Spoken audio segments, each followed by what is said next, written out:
Hello, my name is Bill Cromer, and for the past 40 odd years or so I've been an engineering geologist. You can probably tell that just by looking at me. My special interest is soils and water, and for the last 20 years I've manufactured and sold, designed, manufactured and sold in Australia my Cromer constant head permeameter. It's in this case here. The purpose of this short video is to describe the contents and describe how it works using this model soil here. So the permeameter itself the basis of it is its simplicity. I think probably that's the best way I can describe it. You can go online and you can see lots of complicated instruments, but this one is simplicity itself and still gives you the accuracy that's needed for things like wastewater, on-site wastewater designs or tailings dams, measuring soil permeability. Let's take a look at the contents of the case.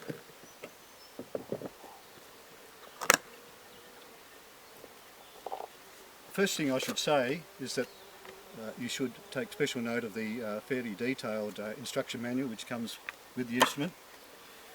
The basis of the permeameter is a reservoir, in this case a graduated reservoir of a volume of about 3.5 to 4 litres. It has a hole in the bottom into which you screw a delivery tube for the water to go into the hole and the soil being tested, and a larger opening at the top into which we can pour water. And to give it some stability on the ground, we provide you with a base into which we place the instrument. So that's the reservoir, and to the base, as I mentioned, you can screw various lengths of delivery tubes. These are 300, 200, and there's a couple of 100mm lengths here. Joiners are provided also to join them together.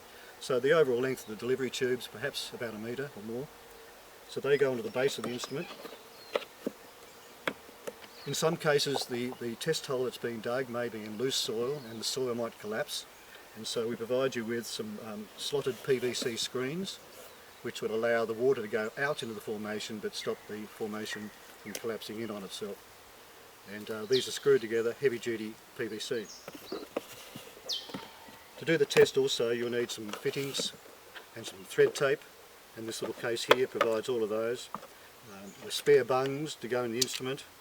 There are thread tape for secure fittings, some smaller bungs, some joiners, a stainless steel valve if you want to use that to control water flow out of the instrument, and we also provide you with a digital copy of this video and other files which you'll find useful. So they're the contents. The overall weight about 6 kilograms. Let's put this aside for the moment and we'll demonstrate how it works. I might add that the purpose of this instrument is to provide a constant head of water in the hole, so it's called a constant head permeameter. There is a field test called the falling head permeability test, which is not as rigorous as the constant head. For example, I have a soil profile here. It's just backfilled with sand. Because it would collapse, I have got a bit of PVC screen to hold open, and I've got some coloured water here, so hopefully be able to see the water a bit clearer. I'm just simply going to pour the water in this test hole and let it drain out, and the rate at which it can drain out is controlled by this bung I have on the side.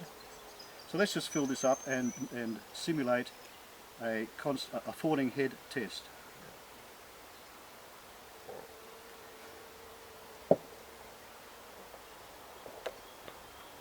This is a typical falling head test, and you can see that I hope you can see very clearly that the water level is dropping quite rapidly. The problem with this is that I might be interested in the permeability of this layer here, but as the water level falls, we are testing smaller and smaller height, or smaller and smaller thickness, if you like, of the soil being tested. So it's not actually testing this anymore. That's the falling head test.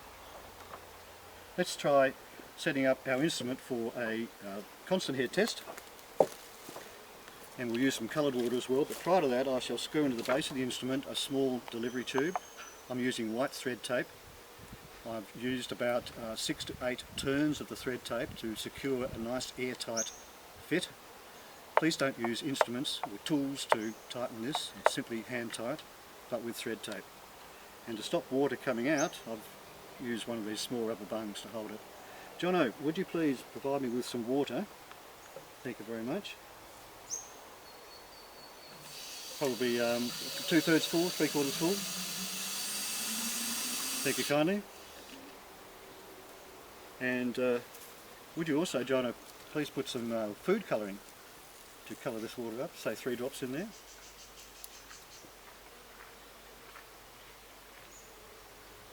Thank you. I've got a rubber bone which goes in the top, and the rubber bone should be wet, and you should twist it slightly and push down to give a secure watertight fitting. And so now we have some coloured water in our Cromer constant head permeameter, and the test is as simple as this. We have hand augered a hole. Let me just put some bounds to this hole. Let's say that our test hole is something like that. And we want to test the interval which is from the base of the hole to some sort of height up here, which will be determined by the length of our delivery tube. So I'm taking the rubber bung out of the bottom of this now. I'm holding my finger over the end, which is all I need to do. If I didn't want to do any of this, I could use the stainless steel valve here and turn the valve off until I'm ready to insert it in the hole. So it's a simple matter of laying it like that. And I haven't forgotten the base, it's there. So the water's coming out of the reservoir, and it's come up to the level of the base of the delivery tube, where it will stop until water infiltrates the soil in all directions and comes out the bung that I control. The water level drops, air comes up the tube as bubbles, the water level drops a bit more, and it raises the water level there. So what we're doing is measuring our permeability from the base of the hole to the base of the delivery tube. That is the tested interval. That level stays constant, give or take a centimetre or two. That stays constant for the duration of the test.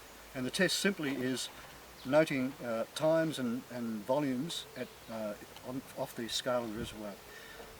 When the rate of fall becomes constant, you can then finish the test and calculate your permeability from the digital files that are provided with you, or from a nomogram in the instruction manual. It's as simple as that. It's no more complicated, and the accuracy of the permeability results that you calculate are more than sufficient for most applications. So thank you for watching.